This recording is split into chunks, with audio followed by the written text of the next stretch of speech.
what happens when we're doing data recovery and things go wrong? How do we deal with that? Well, we make two copies. That's our contingency plan.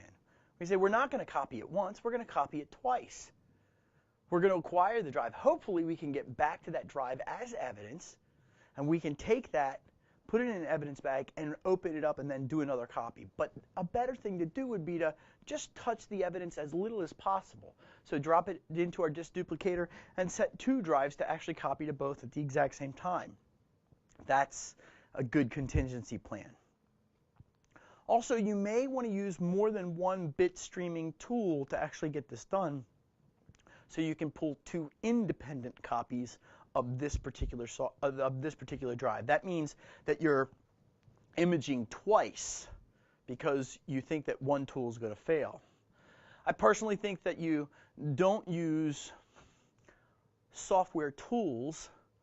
I think that you use hardware tools, because now we're just talking about electrical signals and mechanical, and the likelihood of them failing, especially if you do it with two different drives, is really, really low. So that just takes all the guesswork out of it. That takes all the possible failures out of it. But the problem is then that's going to cost you a lot of money.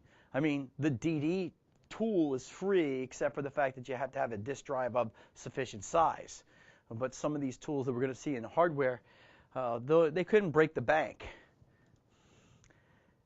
You need to do the data duplication because you also have to look at this from the standpoint of, could they put booby traps in the software on the particular reference drive?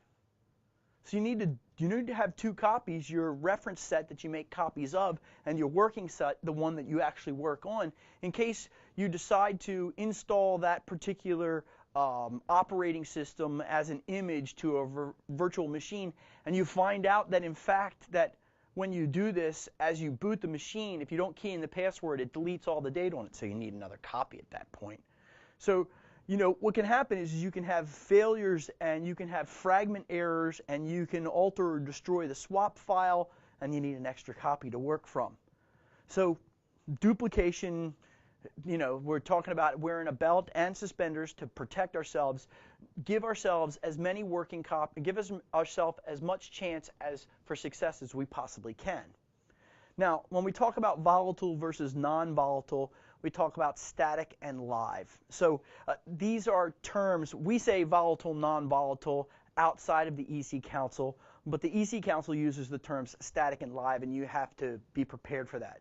Now, what we'd like to do in most cases is do non-volatile acquisition. That's the preferred way to go. It's much more stable.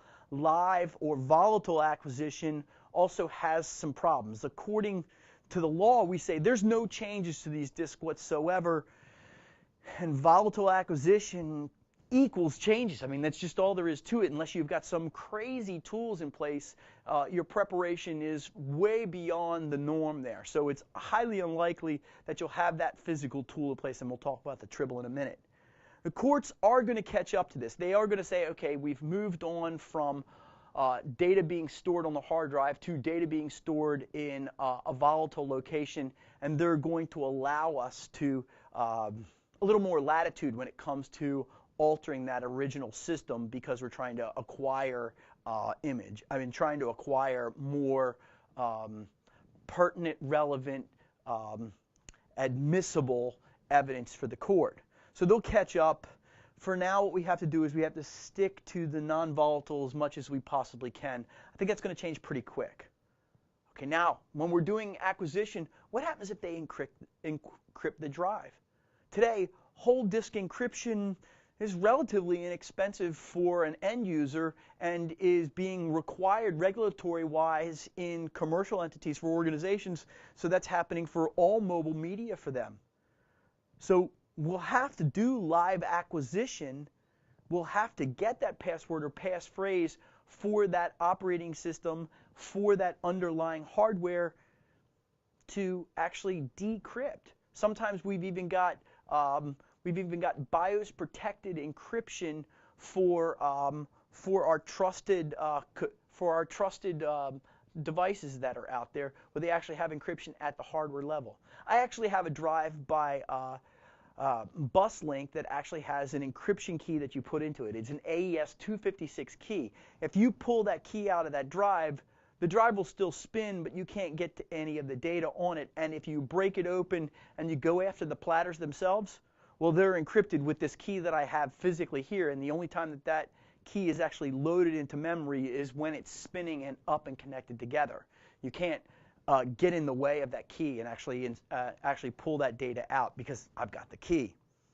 So live acquisition on encrypted data is probably difficult at best, but what we'll try to do is we'll try to get those passwords and passphrases for those encrypted file systems. If it's a conventional organization, usually they'll have some sort of key escrow tool that will allow you to acquire that hard drive and actually decrypt at the lowest levels. How could we collect? Well, what we normally do is we dump the RAM on the live system. We insert the USB key with one of the tools that you'll see in a bit. The problem is the court only accepts forensically sound manners of acquiring RAM.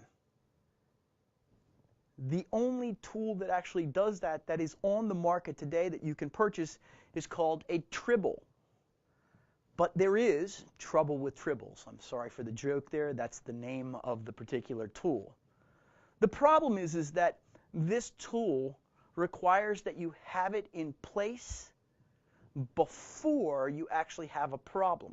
So you have to install the tribble on the actual system and say, okay, in the future there may be a forensic event and I want to dump the RAM. So I'm going to insert this into my machine over a PCI card. You can't do that while it's running because you've got to disassemble the machine and insert it. So eventually they'll get that down to where you actually can insert it on the fly, but not right now. We get pretty close with the tools that are out there for live acquisition, and the tool that you want to pay attention to is volatility. It is a free open source tool, and you go to volatilitysystems.com to get that. That's the collection methodologies for live data dumps.